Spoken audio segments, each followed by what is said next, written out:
जरिया बाजार पर लेते हैं। सिद्धार्थ खेमका हमारे साथ एमओएसएल से हैं, उनसे समझते हैं कि वो इस वक्त बाजार पर क्या रीडिंग रख रहे हैं। गुड आफ्टरनून सिद्धार्थ, स्वागत है आपका। बाजार में एक व्यू ये तो समझ आ ही रहा था पिछले हफ्ते से, जब हम एक शॉर्ट कवरिंग का बाउट देख रहे थे तो ये तो क्लियर दिख रहा था कि वो सारे स्टॉक्स जो ग्रोथ स्टॉक्स थे, जो हाई इन्फ्लेशन के चलते, इंटरेस्ट रेट के हाई सिनेरियो के चलते इफेक्टेड हुए थे, वहां पर फिर से एक रिन्यूड इंटरेस्ट दिखने को मिला। आज भले बजाज फाइनेंस जैसे काउंटर्स नीचे हो, लेकिन पिछले हफ्ते आप बजाज फाइनेंस जैसे काउंटर्स को देखें, जितने भी हाई ग्रोथ स्टॉक्स हैं उन सभी स्टॉक्स में एक फिर से रिन्यूड इंटरेस्ट तो दिखाई दे रहा है। अभी क्या व्यू बन रहा है बाजार पर? जी प्रियंका, वेरी गुड आफ्टरनून। शुक्रिया अपने शो में बुलाने के लिए। अगर आप देखें मार्केट का ओवरऑल व्यू तो डेफिनेटली ये जो पिछले कुछ महीनों से जो ग्लोबल एक एनवायरनमेंट पे बहुत ज्यादा फोकस था, अब इस हफ्ते से फिर हमारे जो तिमाही नतीजों पे इन्वेस्टर्स का फोकस आ जाएगा। जो टीसीएस और इन्फोसिस के बड़े नतीजे आएंगे, उसके बाद एचडीएफसी बैंक का नतीजा आएगा।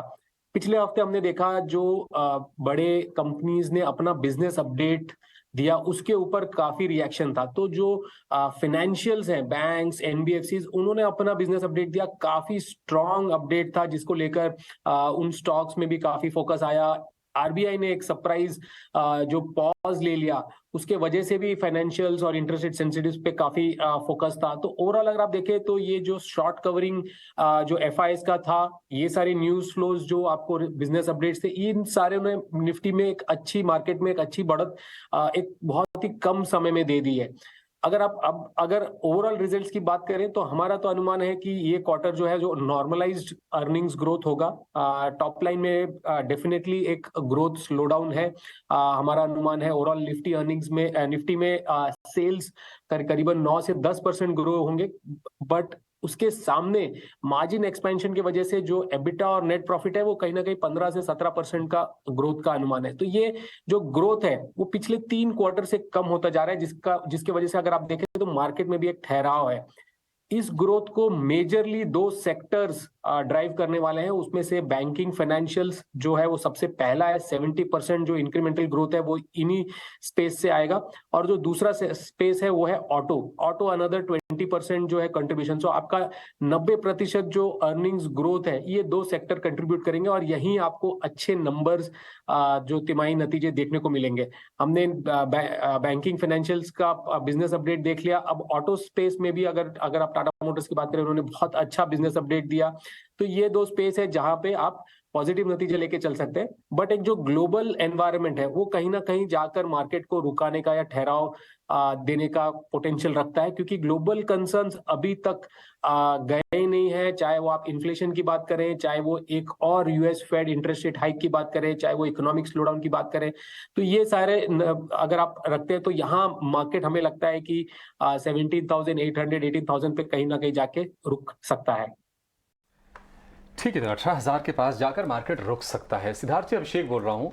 आपने ऑटो को भी अपनी फेवरेट सेक्टर्स की लिस्ट में शामिल किया है, और देखिए हम लगातार ये चर्चा भी करते हैं कि बाजार अब क्या है कि आगे के इवेंट्स पर ज़्यादा फोकस करता है। तो ये जो नंबर्स आएंगे ये तो मार्च तक के आ जाएंगे, लेकिन आज जिस तरह से स्काईमेट का अनुमान आया है कि सामान्य से कम बारिश होगी, हम देख रहे हैं कि ऑटो में अगर हम 2 खेमों को देखें, अगर हम 2 व्हीलर को अलग कर लें, 4 व्हीलर को अलग कर लें, तो 4 व्हीलर की तस्वीर तो कहीं ना कहीं ठीक ठाक है, वहाँ से डिमांड भी आ रही है, चीज़ें भी सुधर रही हैं। लेकिन 2 व्हीलर जिनकी डिमांड कहीं ना कहीं रूरल सेल्स से ड्राइव होती है, रूरल इकोनॉमी से काफ़ी इंपैक्टेड होते हैं, आपको लगता है कि मॉनसून थोड़ा सा और स्पॉल स्पोर्ट करेगा, थोड़ा सा माहौल बिगाड़ने का काम करेगा इनके लिए?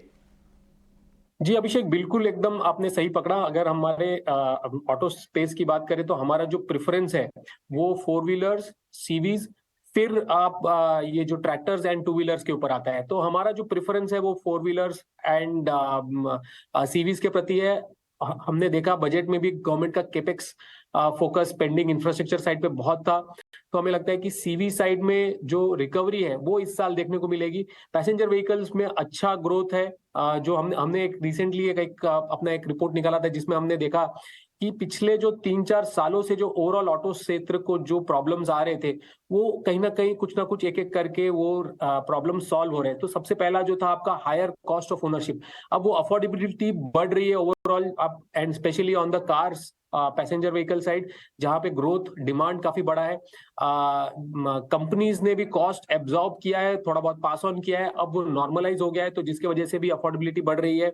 रॉ मटेरियल कॉस्ट कम हुए हैं, जिसका बेनिफिट मिल रहा है। और एक जो सबसे बड़ा इशू था सप्लाई चेन का, जो सेमीकंडक्टर चिप शॉर्टेज, वो भी काफी हद तक अब ईज आउट हो गया है, जिसकी वजह से सप्लाई साइड कंसर्न्स भी अब निकल गए हैं। तो इन सबको अगर आप मिला के देखते हैं तो कहीं ना कहीं वैल्यूएशन, जो ये सेक्टर स्पेस बहुत टाइम से अंडर परफॉर्म कर रहा था, अब ये सेक्टर थोड़ा सा हमें लगता है कि यहाँ से आउट परफॉर्म करेगा। डेफिनेटली हमारा जो व्यू है वो पॉजिटिव ज्यादा passenger vehicles and CV side में रहेगा। ठीक है सिद्धार्थ, पहले तो बहुत शुक्रिया, आप 18 ऑफ देश को समय दे रहे हैं, क्योंकि आप रिटेल रिसर्च को अच्छे से क्लोजली देखते हैं, हेड भी करते हैं।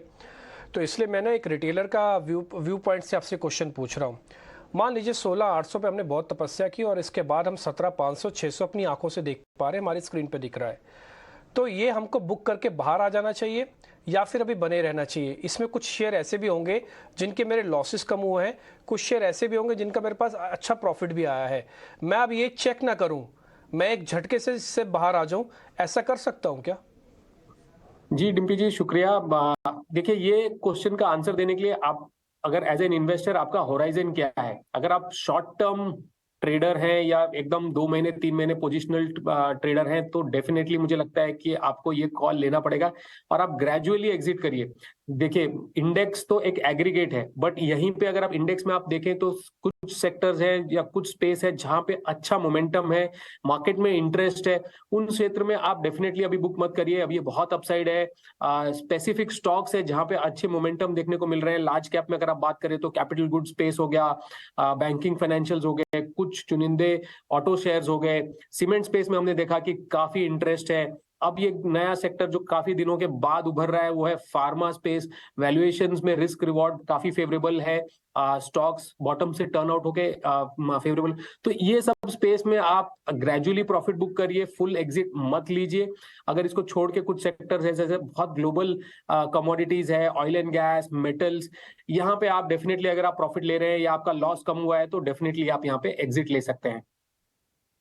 ठीक है, और राइट सिद्धार्थ, बहुत बहुत शुक्रिया आज समय देने के लिए और ये सारे व्यूज हमारे व्यूज तक पहुंचाने के लिए बहुत बहुत शुक्रिया आपका।